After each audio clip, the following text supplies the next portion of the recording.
New York City and airdailyx.net. I am back again 3 years later with another appeal. Now, some of you may recall right after Flight SimCon 2015, I had a bit of an appeal for the flight simulation community to get involved in Flight SimCon. And since then, clearly you guys have responded, because this year, 2017, is the largest by far that we've ever had.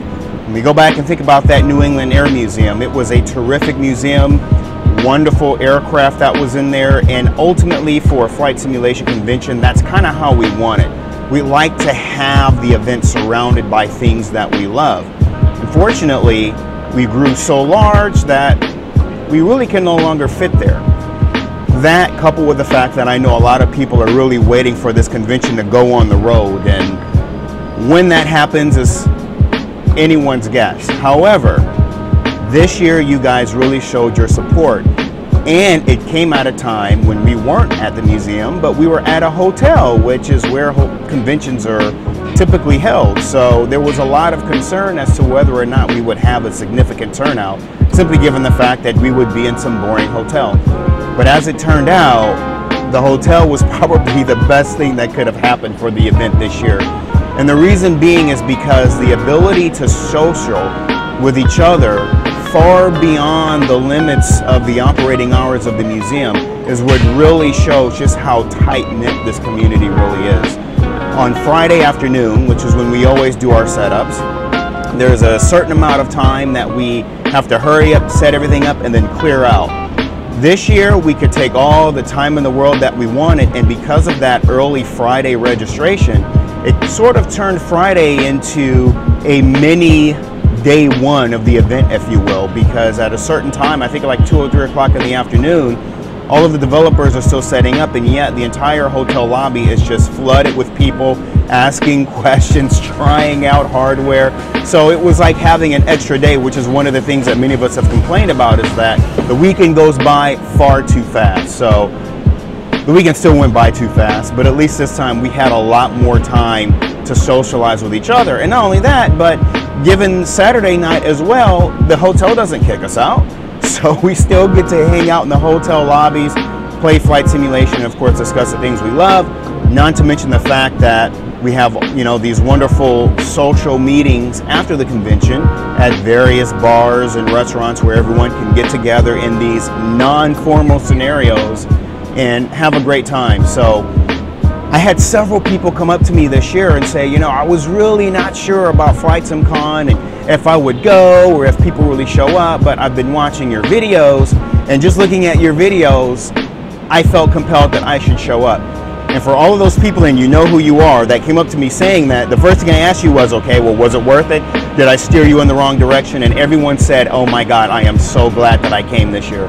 So that really shows a lot that this is working, and I'm going to continue to do it because it is really worth coming out to. It is really worth being able to meet with your developers. These are people that you're fans of, and more and more and more developers are getting involved. This year we had a record number of vendors. So for all of the vendors that have showed up and had your products on display and interacted with your fans, I want to thank all of you for showing up, because you're the reason why these people show up. It's not me. Maybe for some people it might be a slight icing on the cake somewhere, but you're the reason why they show up. And so the more of you that show up and get involved, the more the people will get involved. For all of the people who did all the seminars, you know, again, I always say this, the seminars is where the meat is in the convention. This is where people stand to learn the most. That way you're not just going into the convention, oh cool, I got to chat with the Orbix guys or the Jetline Systems guys or FSFX or Quality Wings or TFDI, but I actually got to learn something.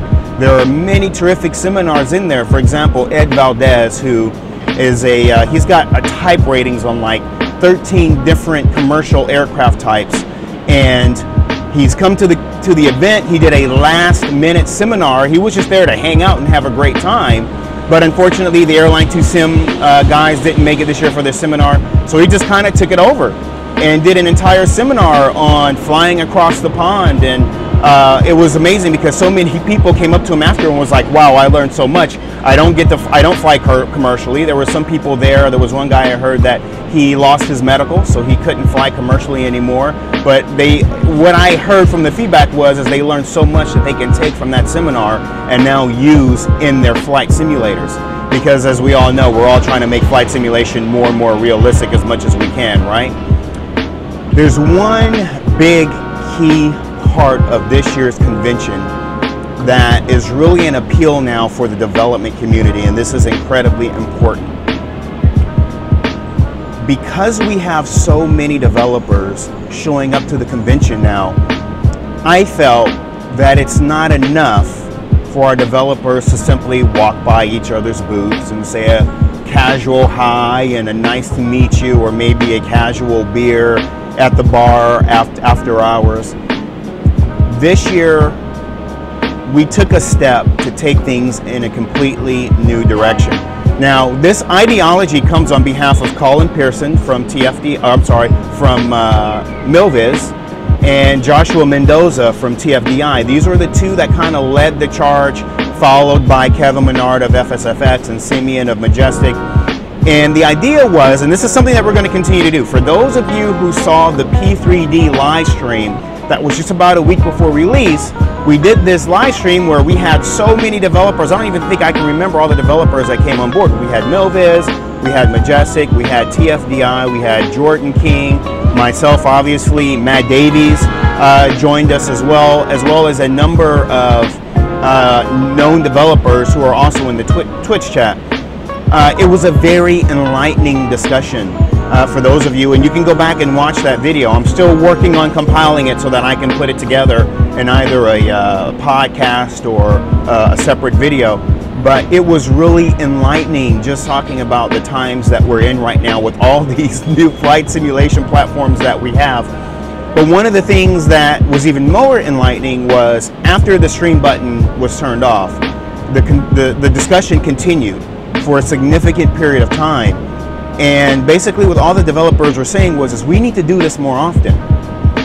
So I thought about that a bit, and with the upcoming Flight SimCon, I thought, what if we were able to get all of those developers physically into a room to start discussing the status of our community, discussing the status of the future, discussing the status of all these flight simulation platforms, and how developers can communicate and start working together and moving forward together to best not only benefit themselves, but to benefit all of us who are the end users. We are the customers.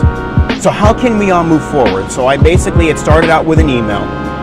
And for those of you developers that were overlooked, I dropped the ball in that case, and I sincerely apologize because that was my fault. I kept trying to think how many people should be involved, and I wasn't even clear with myself, because the initial thought was we will have an unofficial discussion among the development community in which the consumer community could be involved, and we'll see what comes out of it. But once the emails started escalating, the developers felt, because this is a first-time event for something like this to happen, it's probably best that we do this simply among the development community, because we need to get an understanding of how something like this might move forward just among each other or amongst each other. So we had a closed developers discussion, which ultimately we're calling it unofficially the G8 conference, or the FSG8. Right? The G8 conference, which happens I think every 4 or so years, where all of the world leaders get together and kind of discuss how the global economy is going to move forward and their relationships with each other. That's the same thing that's applying to the development community, is how can the developers who, again, I've said this many times, there is no flight simulation without the third-party development community. All we get are these sort of boring vanilla simulators that are fun up to a point, and then we get bored. We all heavily rely on our third-party products. So we had a room of roughly 40 developers, and I get that there were a number of developers that were left out. Next year, that is definitely not going to happen. We are looking to make this G8 conference a yearly event where developers will go behind closed doors and start discussing how can they all work together to move the community forward. And as we start getting a feel of how this will work, at some point the community at large will get more of an involvement, because I know that there are a lot of members of the overall flight simulation community in general that have a lot of feedback that they can provide that developers may not necessarily consider. So this is something that will continue to evolve. But before we get to that point, this is an appeal for the development community to get involved in these G8 summits among developers, because I can't get into a lot of the topics that were discussed in that room, but just put it to you this way. If you think of all of the major developers that were there, we had Scott from A2A, we had the entire we had the entire Quality Wings team, the entire Orbix team was present, the Dovetail team was present, Jetline Systems, Virtual Fly, Majestic. Gosh, I'm trying to think who else was in that room, because we had about almost 40 people in that room. They all learned things from each other that they didn't even know. Additionally, they were sitting across from people that they didn't know. And when one developer expressed a concern about something, another developer had absolutely no idea that this is what the other developer was struggling with, and they realized, I could have helped you with that problem. I have the answer to the problem that you were struggling with. That happened across the room several times. It was really a moment of enlightenment for every single person that was in that room. And coming out of that meeting, all of these developers now have a better understanding of how they can move forward together. And every single developer that left that room had the feeling of, we really need to do a better job of communicating more, working together more, helping each other more, because yes, in the end they benefit, but the people that benefit the most are people like you and me who get a better product in the end. So again, for the development community, if you never thought there was a reason for you to get involved, if for nothing else, to be in a room with more developers than has ever happened before in history, let that be the reason for you to get involved. And of course, there's the byproduct of your meeting your fans, of you putting your products on display and being able to meet the community in person. So I really want to give a huge shout out to all of the developers who got involved. There were a number of developers that showed up that we weren't expecting to show up. That was also very helpful as well. Please continue to get involved in this event. This event is not staying in Hartford forever. I get that that's the biggest complaint, that there's nothing to do there. This event will move. It is still not officially decided where it's going to next. I know the rumors, if there was one rumor that floated out of that room, because we all agreed there would be no rumors that would float, but one rumor did float out of that room, and that rumor was that next year's convention is going to Las Vegas. The developers decided that's where they want to go.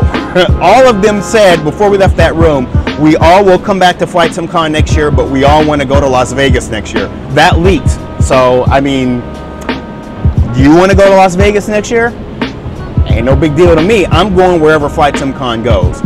None of that's been officially decided yet. Obviously, there are a lot of logistics that need to go into that, but show up.